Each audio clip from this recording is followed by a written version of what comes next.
সকালে ভোট কেন্দ্র পরিদর্শনে গিয়েছিলাম। যা দেখলাম তা আপনাদেরকে জানাচ্ছি। প্রথমত ভোট কেন্দ্র শুনশান নীরব।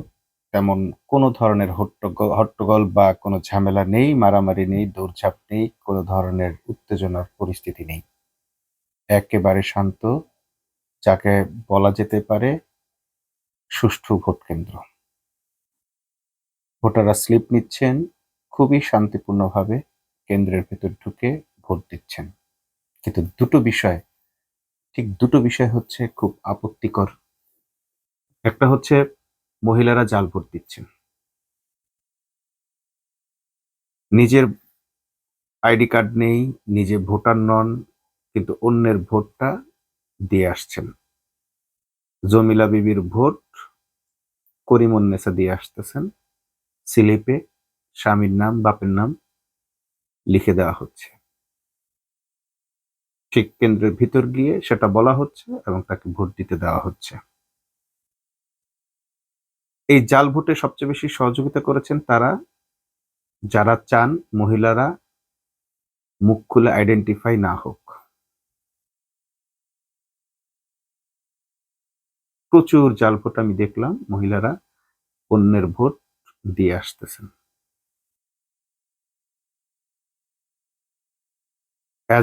পোলিং এজেন্টরা কোনোভাবেই এদেরকে আটকাতেও পারছে না, আটকানোর সাহসও করছে না। কারণ কে জমিলা বিবি আর কে সগিরন নেসা, এটা আসলে তারা কোনোভাবে আইডেন্টিফাই করতে পারছেন না। এটা একটা।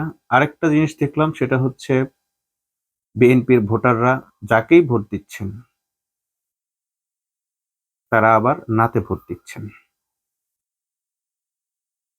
নাতে ভোট দিয়ে এসে তারা আবার সেই না ভোটের ক্যাম্পেইন করছেন।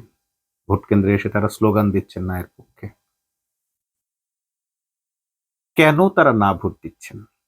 যেখানে তাদের নেতা তারেক রহমান প্রকাশ্যে বললেন হ্যাঁ ভোট দিতে, কিন্তু বিএনপির কর্মীরা দিচ্ছেন না ভোট। একজনকে প্রশ্ন করা হলো যে তারেক রহমান তো বলেছেন হ্যাঁ ভোট দিতে, আপনারা কেন না ভোট দিচ্ছেন? বুঝছো, এটা তারেক রহমান মন থেকে বলে নাই, একবারই বলছে, ইন্টারনালি না ভোট দেওয়ার জন্য বলেছে। এই ইন্টারনালি যে না ভোট দেওয়ার জন্য বলেছে, এটা তারেক রহমান কখন বললো, কিভাবে বললো, সেটা আমরা জানি না। আর যদি বলে থাকে, এত বড় বেইমানিটা কেন করলো, কার সাথে করলো? হ্যাঁ ভোট দিলে বিএনপির কি এমন ক্ষতি হতো? হ্যাঁ ভোটে যা আছে তা কি বিএনপি চায় না? বিএনপির জনগণ চায় না? হ্যাঁ ভোট ছিল বাংলাদেশের আজাদির জন্য। বাংলাদেশ বারবার স্বৈরাচারের কবলে পড়ছে, আর মানুষ জীবন দিয়ে বাংলাদেশকে উদ্ধার করছে। হ্যাঁ ভোট হচ্ছে স্বৈর শাসকের জন্য একটা সবচেয়ে বড় প্রতিবন্ধকতা। হ্যাঁ ভোট ছিলই, আর যেন কোনো স্বৈরাচার বাংলাদেশ খুবলে খেতে না পারে। কিন্তু সেই হ্যাঁ ভোটের পক্ষে ভোট না দিয়ে না ভোট দিচ্ছে একটা গোষ্ঠী স্বৈরাচার হওয়ার জন্য। কেন আমরা তাকে স্বৈরাচার হতে দিচ্ছি? কেন বিএনপির জনগণ আবার আরেকজন স্বৈরাচার তৈরি করছে? কেন একজন লোককে যুগের পর যুগ ক্ষমতায় থাকার সুযোগ দিতে হবে? হ্যাঁ ভোটের পক্ষে ভোট দিলে একজন ব্যক্তির দুইবারের বেশি ক্ষমতায় থাকতে পারতো না। শেখ হাসিনার মতো স্বৈরাচার হওয়ার সুযোগ সে পেত না। হ্যাঁ ভোট দিলে তত্ত্বাবধায়ক সরকার পাশ হতো। এখনো তত্ত্বাবধায়ক সরকার পাশ হতে কোনো বাধা নেই, কিন্তু হ্যাঁ ভোট ছিল সেই তত্ত্বাবধায়ক সরকারের পক্ষে। যদি তত্ত্বাবধায়ক সরকার এখন পাশ নাও হয়, তাহলে কি এই জনগণ গিয়ে আর কোনো কথা বলতে পারবে? নাকি আবার দাবি আদায় করতে গিয়ে জীবন দিয়ে তারপরে তত্ত্বাবধায়ক সরকারের বিল আদায় করতে হবে? হ্যাঁ ভোট ছিল নিয়োগের স্বচ্ছতার জন্য। অর্থাৎ এমন কিছু সাংবিধানিক পোস্ট আছে, জায়গা আছে, যেগুলোতে নিয়োগের ক্ষেত্রে সরাসরি প্রধানমন্ত্রী হস্তক্ষেপ করেন, তার ইচ্ছাতেই নিয়োগ হয়। যেমন নির্বাচন কমিশন নিয়োগটা সরকারের অধীনে হয় এবং সরকারের এখানে সবচেয়ে বেশি প্রভাব থাকে। দুর্নীতি দমন কমিশনে সরকার তার নিজের মতো লোক বসিয়ে নিজের মতো করে দুর্নীতি করতে সুযোগ পায়।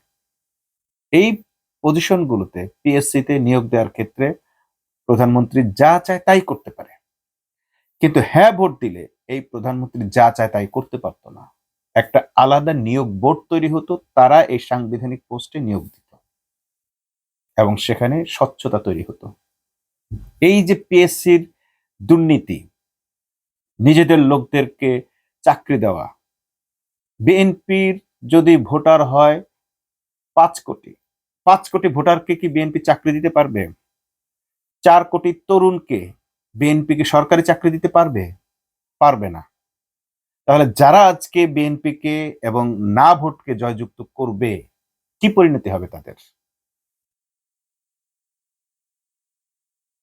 তারা কি সবাই চাকরি পেয়ে যাবে? সরকারি চাকরি পাবে? পাবে না। জনগণের জন্য সে সুযোগ কি অবারিত হলো সরকারি চাকরির? না, একটি দলের জন্য সুযোগ অবারিত হলো। সেই দলের আপনি কর্মী হলেও কি আপনি না চাকরি পাবেন? না, আপনাকেও মোটা অঙ্কের টাকা দিয়ে তারপরে সুপারিশ নিতে হবে। দলের যেই বড় ভাইদের জন্য আজকে আপনারা না ভোট দিলেন, সেই দলের বড় ভাইরা সেদিন আপনাকে চিনবে না।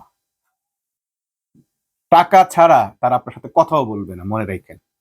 আপনারা ভাবতেছেন না ভোট দিলাম, এসে জোর গলায় বললাম, জিতে গেলাম।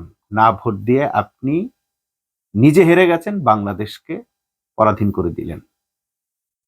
এই না ভোটের কারণে সরকার যা খুশি তাই করতে পারে আপনার সঙ্গে। আপনি সরকারকে সেই লাইসেন্স দিয়ে দিলেন। এটা আপনি কেন করেছেন আপনি ভালো জানেন। আপনাকে মগজ ধুলাই করেছে কারা? আপনি নিজের ক্ষতি নিজে করলেন, এরপর আপনি যাকে ইচ্ছে তাকে দায়ী করবেন, কিন্তু কোনো লাভ হবে না। আপনাকে এই পরিণতি ভোগ করতে হবে। এটা আল্লাহ তাআলার পক্ষ থেকে আপনাদের জন্য শাস্তি। যারা না ভোট দিয়েছেন, যদি না জয়যুক্ত হয়, মনে রাখেন আপনাদেরকে রক্ত দিয়ে ঋণ শোধ করতে হবে। আপনি ভাবছেন আপনার দিতে হবে না, আপনার পরিবারকে দিতে হবে। যেই 2000 মানুষ এবার রক্ত দিয়েছে, তারা কোনো কালেই হয়তো আওয়ামী লীগের বিরুদ্ধে ছিল না, কিন্তু শেষ পর্যন্ত আওয়ামী লীগের বিরুদ্ধে তাদের সন্তানদের লড়াই করে জীবন দিতে হয়েছে। দুঃশাসন এমন এক জিনিস, যে দুঃশাসন তার নিজের লোকদেরকেও ভালো থাকতে দেয় না।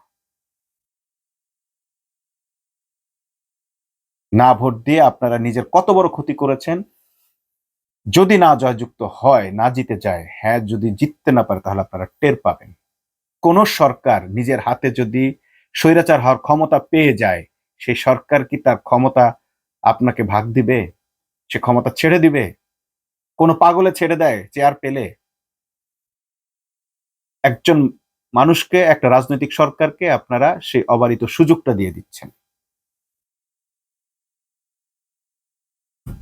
না ভোটের মাধ্যমে।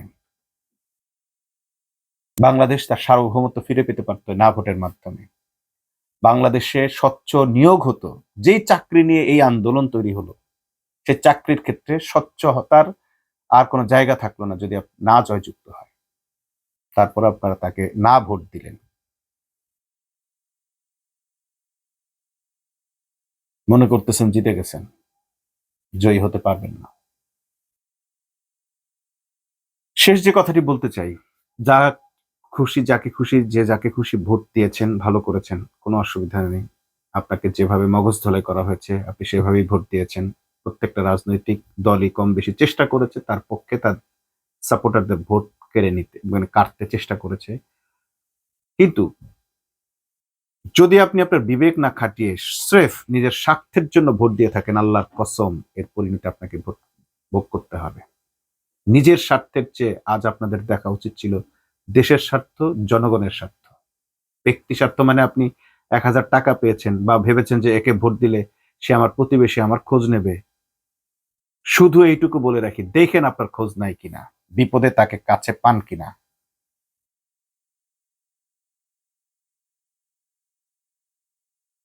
যারা এতদিন আপনাদের পাশে ছিল, যাদেরকে আপনারা কাছে পেয়েছিলেন, ভোট দেওয়ার সময় আপনারা চোখ উল্টে ফেলেছেন।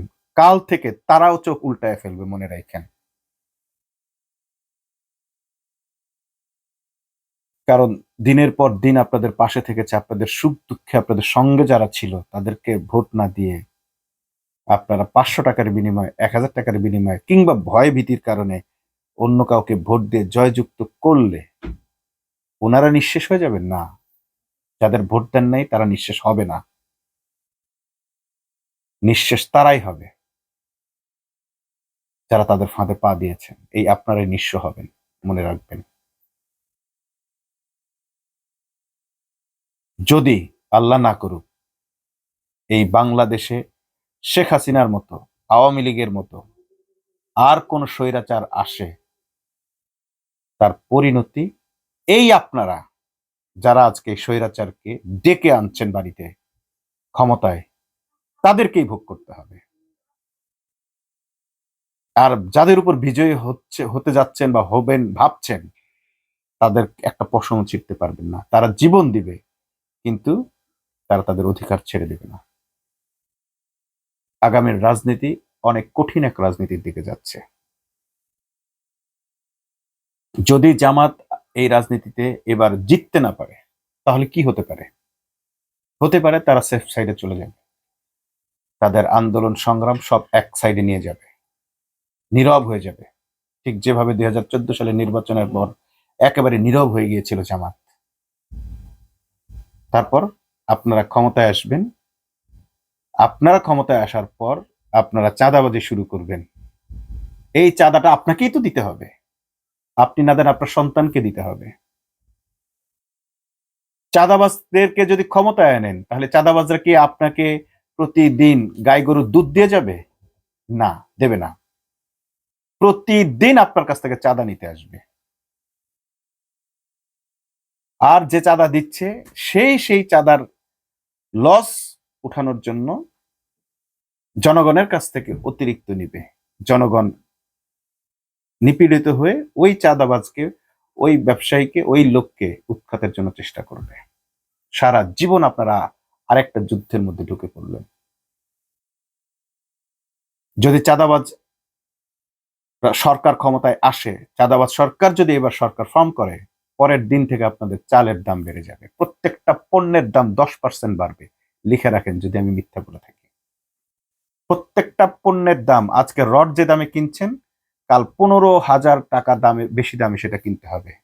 ইটের দাম বাড়বে, খাদ্যপণ্যের দাম প্রত্যেকটার জন্য 10% করে বাড়বে। লিখে রাখেন। প্রত্যেকটা স্ট্যান্ডে, টেম্পো স্ট্যান্ডে, ঘাটে আপনাদেরকে চাঁদা দিতে হবে। উলঙ্গ হয়ে চাঁদাবাজি শুরু করবে। আপনারা এক ভাগ নেবেন, পুলিশ এক ভাগ নিবে, মন্ত্রীরা এক ভাগ নিবে, প্রধানমন্ত্রী আরেক ভাগ নিবে। কারণ তাকে আবার আরেকটা লন্ডন সাজাইতে হবে। 15 বছর পর, 10 বছর পর, 5 বছর পর তো তাকে আরেকটা জায়গায় আশ্রয় নিতে হবে। বাংলাদেশের টাকা দিয়ে অন্য দেশ চকচক করবে, আর আপনারা না খেয়ে মারা যাবেন। দুর্ভিক্ষ আসবে, শুধু এটুকু বলে রাখলাম। খাবার কেনার জন্য মানুষ হত্যা করতে হবে, আপনাদের ছিনতাই করতে হবে। সেই দেশ আপনারা পেতে যাচ্ছেন। একটা সুযোগ দিয়েছিল ইউনূস সরকার ভোট দেওয়ার, সেই ভোট দেওয়ার সুযোগটাকে আপনারা সঠিকভাবে প্রয়োগ না করে নিজেদের মতো করে ওই 500 টাকায় বিক্রি হয়ে গেছেন। তাই চুপচাপ ভোটটা দিয়ে আসতেছেন, আবার এসে জোর গলায় বলতেছেন না ভোট দিয়েছি।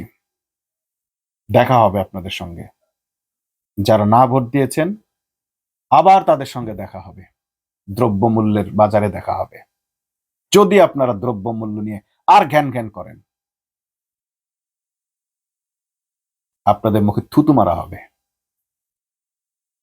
আপনাদেরকে সুযোগ দেওয়া হয়েছিল ন্যায্য মূল্যে পণ্য পাওয়ার, অধিকার পাওয়ার জন্য, আপনার অধিকার ফিরে পাওয়ার জন্য। সেই অধিকার পাওয়ার পরিবর্তে আপনি আপনার অধিকার ছেড়ে দিয়েছেন 500 টাকা, 1000 টাকা, কিংবা কারো মগজ ধোলের শিকার হয়ে।